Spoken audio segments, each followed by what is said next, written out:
जय माता रानी दोस्तों, मैं सीमा आप सभी का स्वागत करती हूँ आपके अपने चैनल राधा कृष्ण ऑफिशियल में। उम्मीद करती हूँ आप लोग बहुत अच्छे होंगे।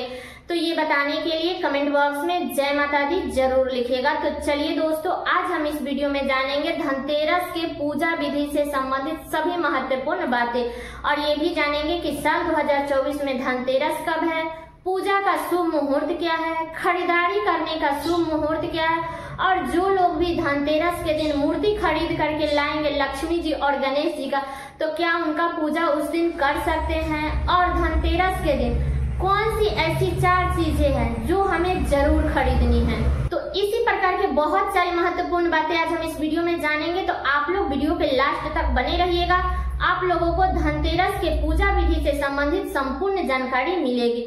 तो चलिए वीडियो को शुरू करते हैं और जान लेते हैं सभी महत्वपूर्ण बातें। तो सबसे पहले बता दूं कि धनतेरस साल 2024 में 29 अक्टूबर को पड़ा है, दिन है मंगलवार। तो धनतेरस के दिन माता धनवंतरी और कुबेर भगवान की पूजा की जाती है, ठीक है, जो कि बड़ा ही शुभ होता है पूजा करना। तो अब बता दो इस दिन की पूजा विधि। तो पूजा करने के लिए आप चाहे तो अलग चौकी बिछाकर भी पूजा कर सकते हैं या आप पूजा मंदिर में भी पूजा कर सकते हैं, जैसे चाहे वैसे कर सकते हैं। तो सबसे पहले आप एक चौकी लीजिए, उस पे आप लाल या पीला वस्त्र बिछाइए। इसके बाद माता धनवंतरी और कुबेर भगवान को स्थापित कीजिए, अगर उनका फोटो है तब। नहीं है तो आप लोग लक्ष्मी जी और विष्णु भगवान का भी पूजा कर सकते हैं, क्योंकि वो भी धन की देवी है, तो आप लोग पूजा कर सकते हैं। इसके बाद बता दो कि आप चाहे तो सुपारी से कुबेर भगवान और धनवंतरी माता को वहां पे स्थापित कर सकते हैं, सुपारी से बना करके। इसके बाद अगर आपके पास में गणेश जी है तो गणेश जी को स्थापित कीजिए, नहीं तो गणेश जी भी आप लोग सुपारी से बना लीजिएगा, ठीक है। इसके बाद में आप लोग फोटो पे जो भी वस्त्र अगर लाई है चुंदरी तो वो चढ़ाइए, नहीं लाई है तो आप लोग कलावा भी वस्त्र के रूप में चढ़ा सकते हैं। गणेश जी को भी आप लोग वस्त्र के रूप में कलावा चढ़ा सकते हैं, कोई दिक्कत नहीं है। इसके बाद में हमें भगवान को जनेऊ अर्पित करना है, गणेश जी को भी जनेऊ अर्पित करना है। इसके बाद गणेश जी को आप लोग दुर्वा जरूर अर्पित कर लीजिएगा। और बता दूं कि सबसे पहले हमें वहां पे दीपक जलानी है, क्योंकि दीपक पूजा का साक्षी होता है, इसलिए सबसे पहले दीपक जलाएं। आप चाहे तो चौमुखी दीपक भी जला सकती हैं या आप चाहे तो एक बत्ती का भी दीपक जला सकती हैं, कोई दिक्कत नहीं है। इसके बाद जो भी फूल लाई है वो फूल का आप भगवान को माला पहनाइए, जो भी फूल लाई है उनके चरणों में अर्पित कीजिए। इसके बाद हमें कलश स्थापित करना है। तो कलश के लिए आप लोगों को एक धातु का पात्र चाहिए। उस पात्र में आप लोग क्या कीजिएगा कि पान, सुपारी, सिक्का, हल्दी ये सब डाल करके उसमें जल भर दीजिए, थोड़ा सा गंगा जल मिला करके। इसके बाद उसमें आम का पौलो डाल दीजिए। आम के पौलो को आप लोग सिंदूर से टिक दीजिएगा और कलश को भी सिंदूर से टिक दीजिएगा। इसके बाद कलश के नीचे सबसे पहले हमें अष्टदल कमल बनानी है, चावल से जो कि बनाया जाता है। तो आप लोग अष्टदल कमल बना के उसके ऊपर से आप लोग कलश स्थापित कर दीजिएगा। कलश के ऊपर एक प्लेट में थोड़ा सा चावल रख के और कलश के ऊपर रख दीजिएगा। इसके बाद उस पे एक दीपक जला करके रख दीजिएगा, जिसे हम दीप कलश बोलते हैं। तो कलश स्थापना हो गया। माता धनवंतरी को सिंदूर लगा दीजिए, कुबेर भगवान को रोली या चंदन लगाइए, गणेश जी को रोली या चंदन लगाइए। इसके बाद जो भी बर्तन आप खरीद करके लाई हैं धनतेरस के दिन, तो उसको भगवान के पास में आप लोग जरूर रख दीजिएगा। जो ही खरीद करके लाई है, जिसके लायक आप समर्थन, सोना चांदी खरीद के लाई हैं तो वो रखिए, बर्तन खरीद के लाई हैं तो वो रखिए, जो खरीद के लाई हैं आप वो रख दीजिएगा, ठीक है। और उस चीज को भी आप लोग उसमें सिंदूर जरूर लगा दीजिएगा, ठीक है। तो ये बातें क्लियर हो गई। इसके बाद में भगवान को भोग में आप लोग जो ही फल फ्रूट, मिठाई, खोई, नारियल जो भी चढ़ाया जाता है ये सब भगवान को अर्पित कर दीजिएगा, क्योंकि इस दिन नारियल चढ़ाया जाता है, तो आप लोग चढ़ा दीजिएगा, ठीक है। ये हो गया। अगली चीज है कि धनतेरस के दिन जो भी हम धनिया और हल्दी खरीद करके लाते हैं वो धनवंतरी माता और कुबेर भगवान को जरूर चढ़ा देना चाहिए। तो चढ़ा दीजिएगा।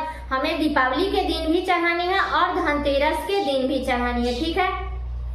तो ये बातें क्लियर हो गई। और जब आप पूजा पाठ कर लेते हैं भगवान को दक्षिणा भी आप लोग जरूर चढ़ा दीजिएगा। जब आप पूजा पाठ कर लेते हैं इसके बाद में लक्ष्मी जी, गणेश जी का आरती कर लीजिए, विष्णु भगवान का आरती कर लीजिए। इसके बाद पानी से आप लोग आचमन कर लीजिएगा, प्रणाम कर लीजिएगा कि हे धनवंतरी माता, हे कुबेर भगवान, हमारे घर के ऊपर हमेशा अपना कृपा दृष्टि बना करके रखिएगा और हमारे भंडार हमेशा भर करके रखिएगा। ठीक है, तो यही पूजा विधि है धनतेरस के दिन का।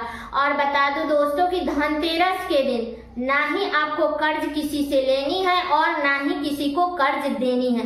धनतेरस से लेकर के और दीपावली तक ये एक गलती हमें नहीं करना है, इस बात का आप लोग ध्यान रखिएगा। ठीक है, और बता दूं कि धनतेरस के दिन आप जिस लायक है, जितना आपका सामर्थ्य है उस हिसाब से आप लोग खरीदारी कर सकती हैं। सोना चांदी खरीद सकती हैं, या आप चाहे तो बर्तन खरीद सकती हैं, या चाहे तो मतलब कोई भी चीज खरीदे टिकाऊ खरीदिएगा। लेकिन धनतेरस के दिन आप लोग घी खरीद सकते हैं। तेल और रिफाइन आप लोग मत खरीदिएगा, इस बात का ध्यान रखिएगा। ठीक है, कांच का सामान मत खरीदिएगा, लोहे का सामान मत खरीदिएगा, धारेदार सामान आप लोग मत खरीदिएगा, इस बात का आप लोग ध्यान रखिएगा। धनतेरस के दिन और कुछ आप लोगों को सामर्थ्य नहीं है खरीदने का तो आप सिर्फ धनिया, हल्दी, नमक और 2 झाड़ू, 2 नहीं तो आप 1 भी झाड़ू आप लोग जरूर खरीद लीजिएगा। ठीक है, ये हो गया। अब चलिए जान लेते हैं कि जो हम पूजा किए हैं चौकी बिछा करके, चौकी पे स्थापित करके जो भगवान की पूजा किए हैं उस चौकी को हमें कब उठानी है। तो बता दूं कि धनतेरस के शाम में आप लोग मत उठाइएगा, आप लोग अगले दिन उठा दीजिएगा। बहुत सारे लोग क्या करते हैं कि सिर्फ उस पे मूर्ति लक्ष्मी जी और गणेश जी का स्थापित करके और दीपावली के दिन पूजा कर लेते हैं। तो देखिए ऐसी गलती हमें नहीं करना चाहिए, क्योंकि उस कलश से और उस चौकी पे हमें पूजा नहीं करनी है। चौकी आप लोग उठा दीजिए, उस पे का जो भी सामग्री है, जो रखने वाला है उसको रख दीजिए, और जो भी फूल वगैरह, आम के पत्ता और जो कलश में डाली है, जो भी पान सुपारी, वो सबको विसर्जन आप लोग कर दीजिएगा। अब चाहे तो सुपारी सिर्फ रख सकती हैं, क्योंकि सुपारी अशुद्ध नहीं होता है, आप उसको लक्ष्मी पूजा में भी यूज कर सकती हैं, कोई दिक्कत नहीं है। ठीक है, जो भी उस पे विसर्जन करने वाला सामग्री है उसको विसर्जन कर दीजिए। फल फ्रूट है वो आप खुद भी खाइए, घर में जो भी घर फैमिली है वो सारे लोग खा सकते हैं, कोई दिक्कत नहीं है।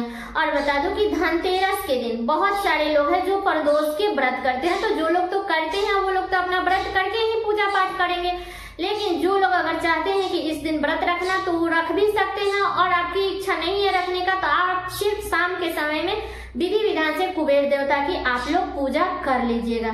ठीक है, तो पूजा से संबंधित संपूर्ण जानकारी मिल गई। अब चलिए जान लेते हैं कि त्रयोदशी तिथि कब से शुरू हो रही है और कब समाप्त हो रही है। पूजा का शुभ मुहूर्त क्या रहेगा, तो बता दूं कि त्रयोदशी तिथि शुरू होगा 29 अक्टूबर को, दिन है मंगलवार, सुबह में 10:31 पर त्रयोदशी तिथि शुरू हो जाएगा और त्रयोदशी तिथि समाप्त होगा 30 अक्टूबर को, दिन है बुधवार, दोपहर में 1:15 पर त्रयोदशी तिथि समाप्त हो जाएगा।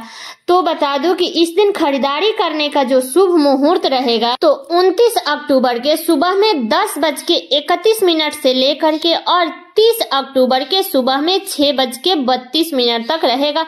तो इस बीच में आप लोग खरीदारी कर लीजिएगा। धनतेरस के दिन के पूजा का जो शुभ मुहूर्त रहेगा वो 29 अक्टूबर को शाम में 6:32 से लेकर के और रात में 8:13 तक रहेगा।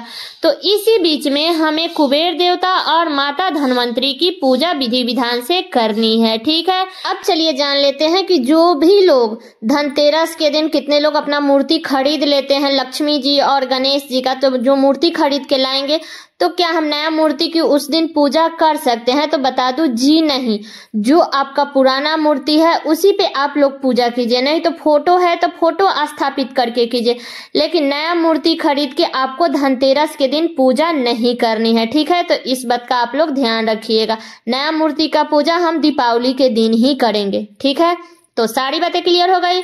उम्मीद करती हूँ कि आप लोगों के लिए वीडियो बहुत ही उपयोगी होगा। तो ये वीडियो मेरा यहीं तक का था। कैसा लगा ये वीडियो आप लोग कमेंट करके जरूर बताइएगा। चैनल पे नए आए हैं तो सब्सक्राइब कर लीजिएगा, बेल आइकन को प्रेस कर दीजिएगा, जिससे मेरे वीडियो का नए नोटिफिकेशन आप सभी के पास में सबसे पहले पहुंचे। और वीडियो को लाइक कर दीजिएगा, क्योंकि आपकी एक लाइक से मुझे बहुत ही मोटिवेट मिलता है। तो वीडियो को लाइक कर दीजिए और वीडियो को शेयर कर दीजिए ताकि हर किसी को ये जानकारी प्राप्त हो सके धनतेरस के पूजा विधि से संबंधित। तो चलिए दोस्तों, मिलती हूँ अगले वीडियो में किसी नए वीडियो के साथ में। तब तक के लिए नमस्कार।